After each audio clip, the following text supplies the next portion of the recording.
Mount Olivet Cemetery, one of the oldest, if not the oldest, major cemetery in Nashville. Some old mausoleums. Let's see, wonder who A. Dickel was.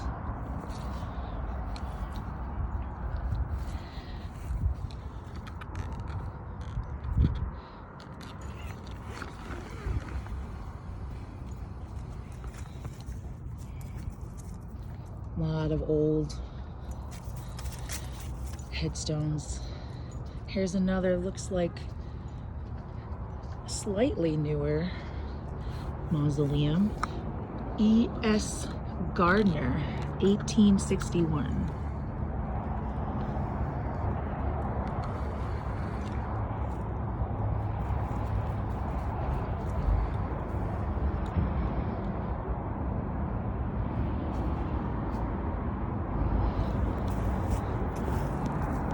Sorry for all the shakiness. I'm trying to wield it with this animal.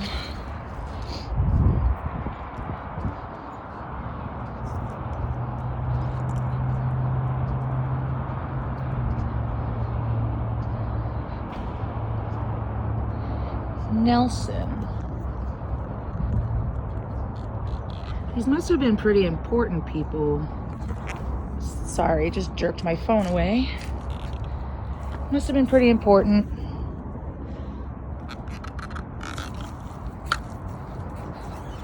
Sorry, just jerking the dog around. Doesn't really make for a good urbex video.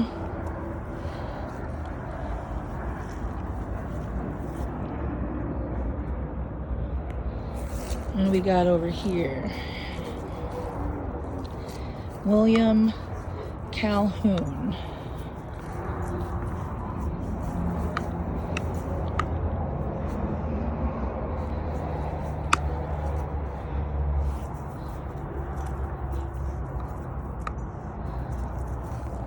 All right, these are the mausoleums.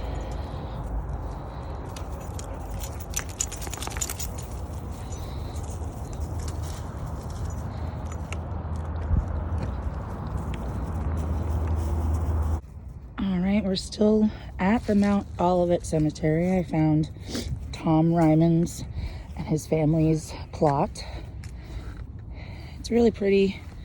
There's a shot of the Ryman auditorium, or looks like a steamboat. I can't tell.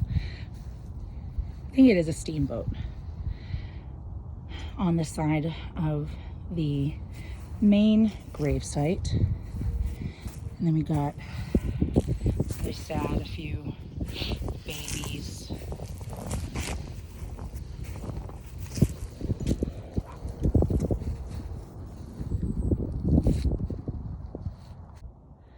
All right, we're coming up on the famous liquor and whiskey creator and distributor, George Dickel.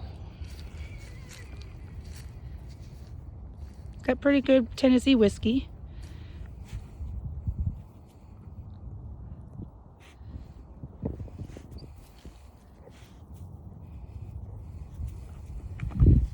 This is, I guess, the rest of his family. Augusta. This is actually George.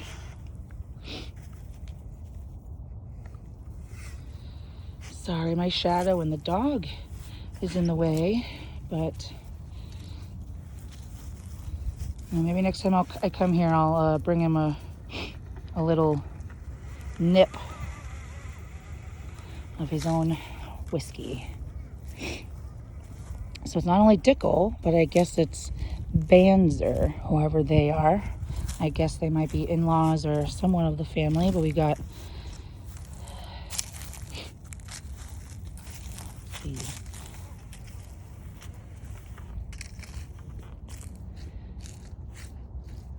certainly pretty here. Let's see if this is part of the same family. Oh, no, we got another one on this side. Schwab. They all must be related in some way, I would guess.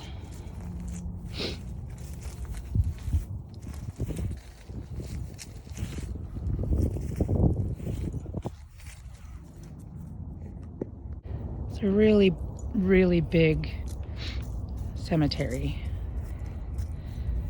Like, I think it takes almost an hour to walk around one end to the other. Maybe 45 minutes.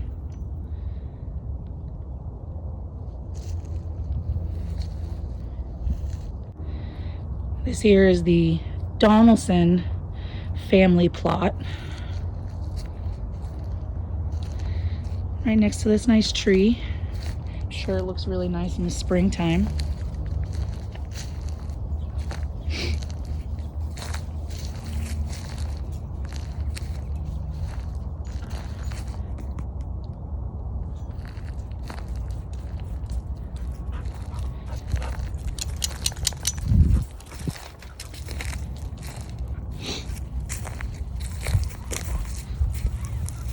Wow, 2000. I think that might be the newest one.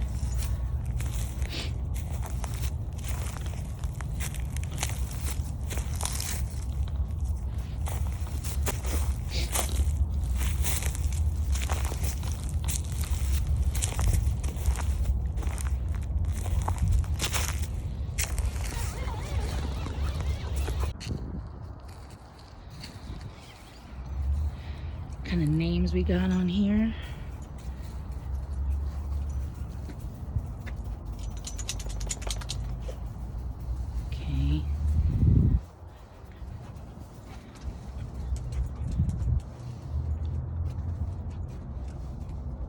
A little hard to see because of the shadow.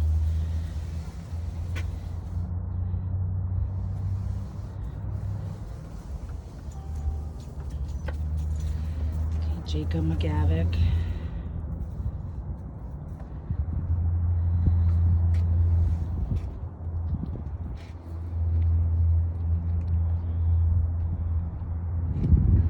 Should probably get off the mausoleum as it is old and just now really starting to fall apart.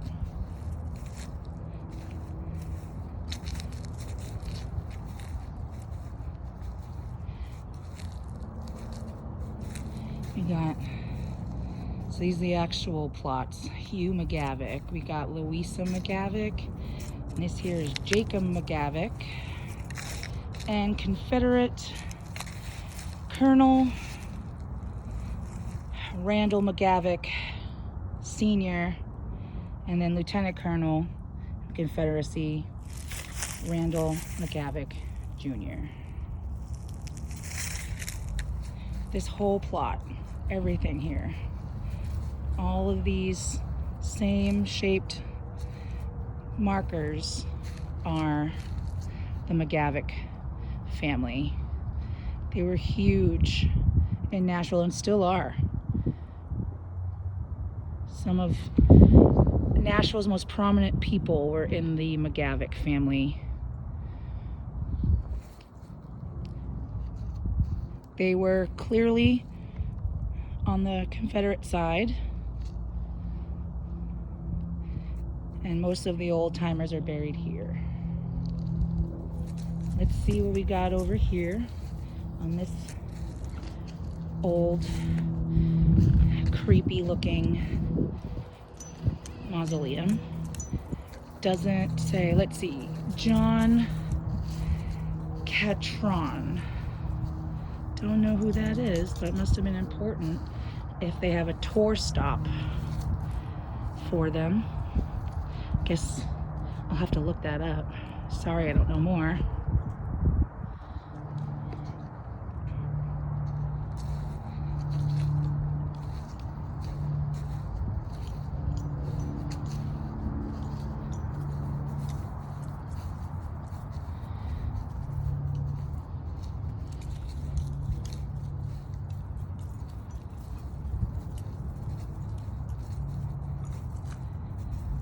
And not so far away, I believe Percy Warner is buried, I think, at the next largest monument over there.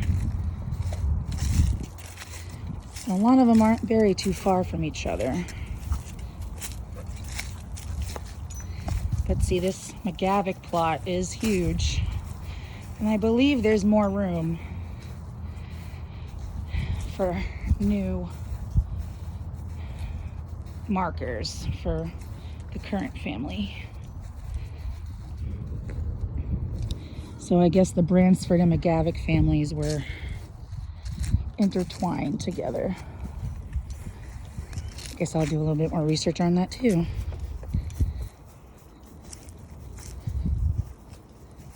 So what do we have here?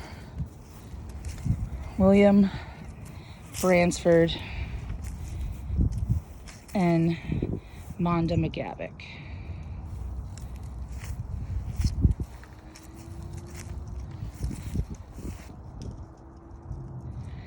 All right, and Percy Warner is right over here.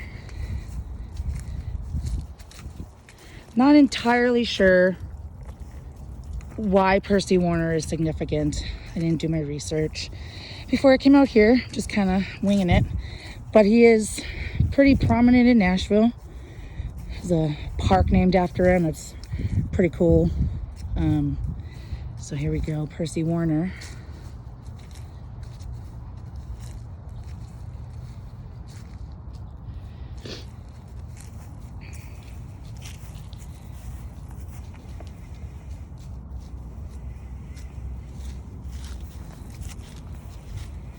And his wife, Margaret Lindsley,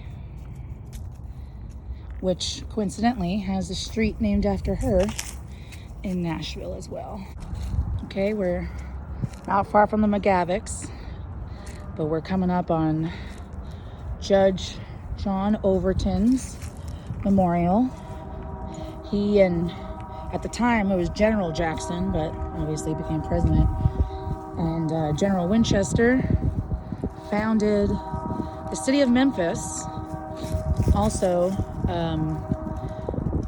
John Overton himself, he founded the city, or town really, of Travelers Rest, which is kind of a tourist attraction. I've never been there, so honestly I don't know what it's like. But as you can see, John Overton was born in 1766, died in 1833. And I believe his daughter, Mary, married the person who founded the city of Knoxville.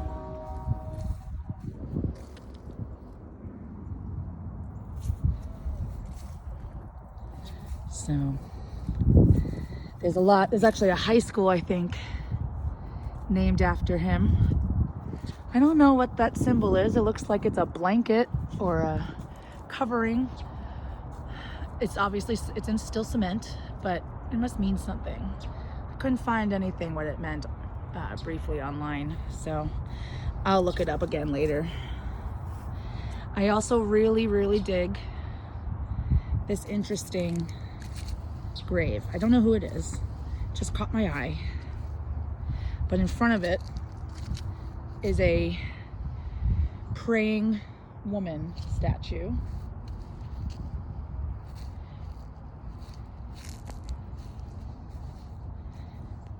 It looks like it belongs to the Thompson family, who I know are significant, but I'm not quite sure why they are significant.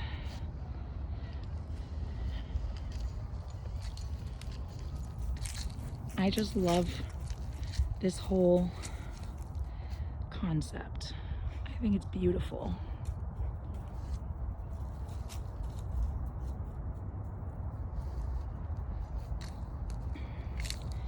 Get a little better look at,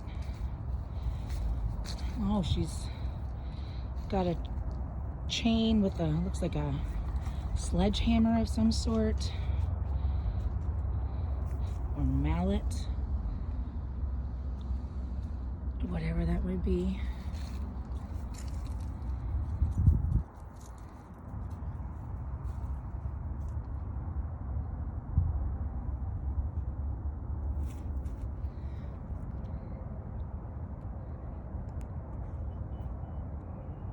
I love the detail in this.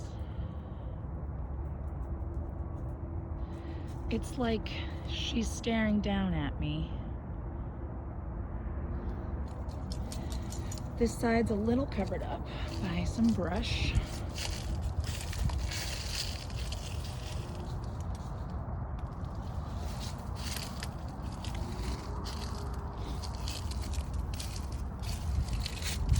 Pretty impressive set of obelisks that way, over there. I guess they were pretty popular from, here's more of the Thompson family. It looks a little bit newer, or at least restored. Looks like the family's pretty active with it.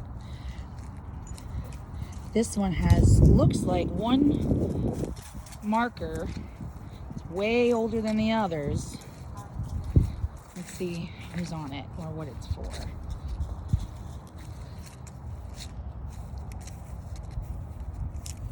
It's so faded that we can't see what it says.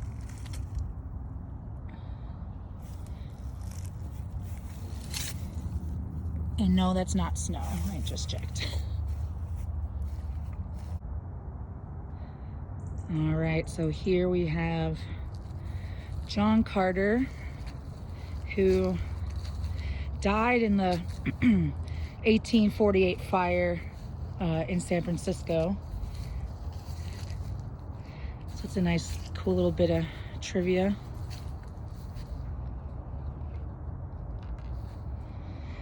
The sign says, perished in the Baldwin Hotel fire, San Francisco, California, November 23rd, 1898. Sorry, he was born in 1848. True in purpose, cool in judgment, of unflinching courage and stainless integrity, he never compromised principle nor sacrificed honor. He was distinguished for knightly bearing and abounding charity, which was free from calculation and without ostentation.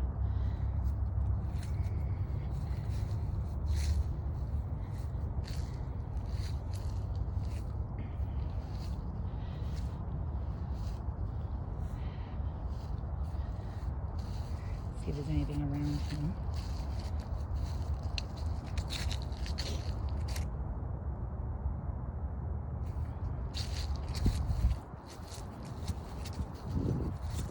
Alright. These are like little interesting markers that I can't tell what the names are, but they're tiny. They must be part of the same family. And then on the other side of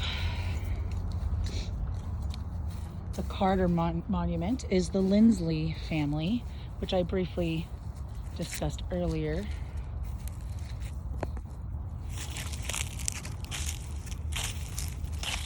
And here's their obelisk.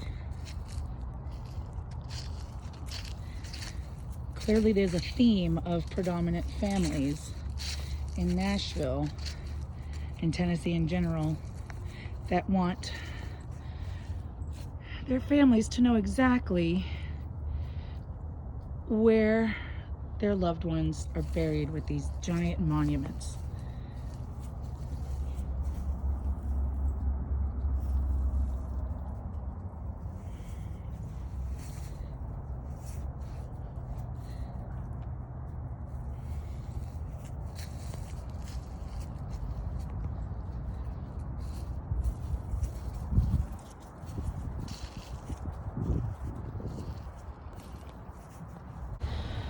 So I was about to just leave the cemetery and just start driving around, and I came across this old mausoleum. It looks like one of the oldest ones that I've seen here.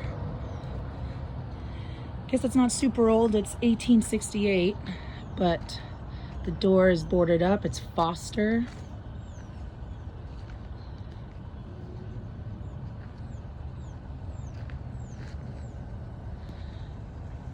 Let's see what...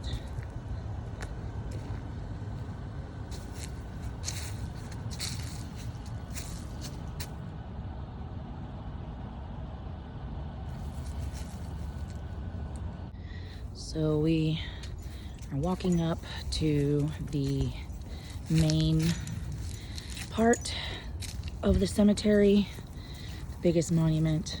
It is called Confederate Circle.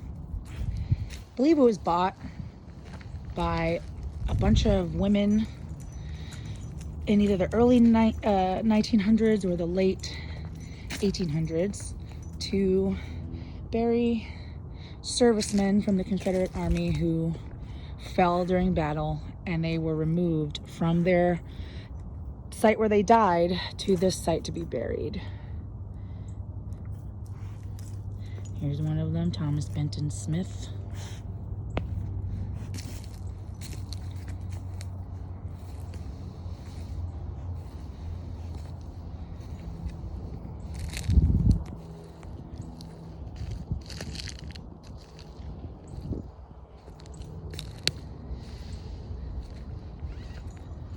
I'm not one to be super fond of the Confederacy, as most of you know. I'll just leave it nicely there, but I do think it is important to remember our history so that things like this don't happen again. And to reminder that maybe the soldiers fighting were fighting because they had to, not because they believed in the cause. I'm sure a lot of them did, but you know, for some of them it was about protecting their homes. But as we all know, the entire war is based on slavery.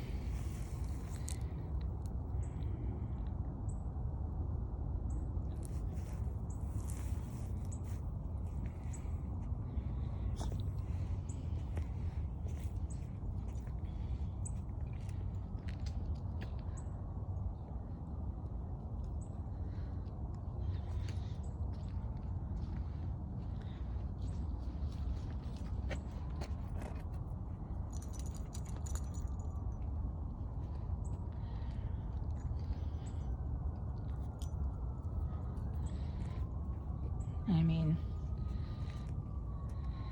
you can tell it's not as old as everything else, but it has its own significance. There are dozens, maybe even 100 or more soldiers buried here for their families to come and visit their ancestors.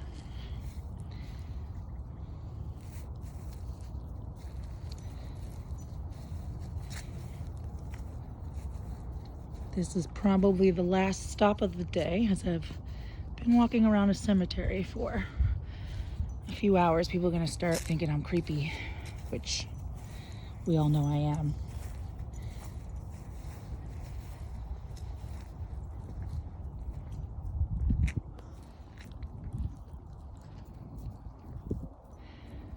The back.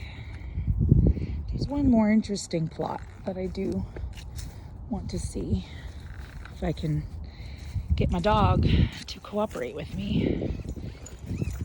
He doesn't like obeying directions, do you, buddy?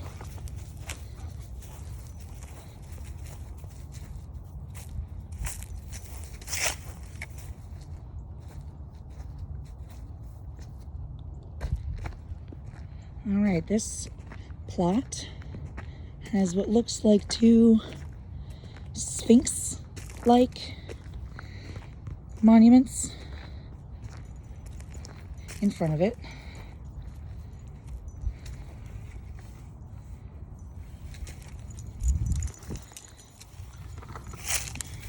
Sorry, wrangling the dog is fun, but difficult when you're trying to video.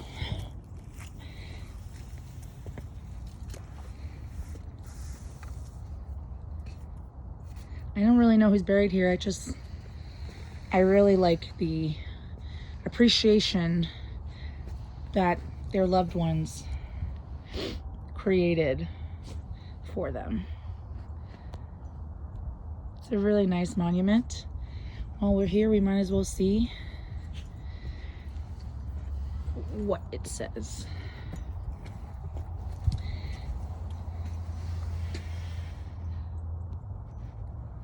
It's Nicholson.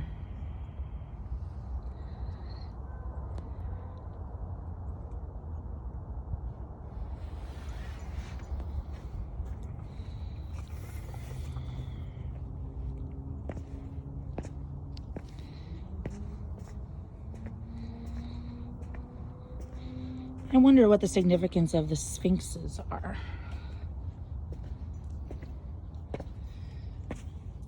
There's some new soil. Maybe something is getting ready to be planted. I'm not sure. Let's see if we can get the whole thing in here for you. With both sphinxes. Look at that.